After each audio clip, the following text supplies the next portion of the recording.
Hi friends, ఎలా ఉన్నారు? నేను ఎక్కడున్నా చెప్పండి చూద్దాం. అవును, పంజాబ్ గుట్ట నెక్స్ట్ గల్లేరియా మాల్లో ఉన్నాను. ఆ మూవీకి వచ్చాను. ఎక్స్లేటర్ తిరుగుతున్నాను కిందికి. ఇక్కడ ఫుల్ లేడీస్ ఉన్నారు. ఇక్కడ షాపింగ్ చేస్తున్నారు అందరూ. ఒక వెనకాల చూడండి, ఇద్దరు ఆంటీలు ఉన్నారు. ఇక్కడ చూడండి, డ్రెస్సులు, కుర్తా మెటీరియల్స్ అన్నీ. గల్లేరియమ్మలు బాగా కట్టాడు ఇక్కడ. థియేటర్ పైన 5th ఫ్లోర్లో ఉంది. నేను కింద పార్కింగ్కి వెళ్తున్నాను, వెహికల్ కింద ఉందని.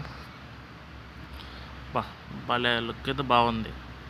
మీరు కూడా ఎప్పుడైనా విజిట్ చేయండి పంజాగుట్ట షాపింగ్ మాల్. ఇక్కడ అన్నీ ఉన్నాయి. ఇక్కడ లైఫ్ స్టైల్స్ అన్నీ, మొబైల్స్ 2nd ఫ్లోర్లో ఉన్నాయి. అన్ని గేమ్స్ కూడా ఉన్నాయి. 4th ఫ్లోర్లో ఉన్నాయి. చాలా ఉన్నాయి ఇందులో. అవన్నీ తర్వాత చూపిస్తాను, కానీ ముందుగా నాకు ఒక సబ్స్క్రైబ్ చేయండి.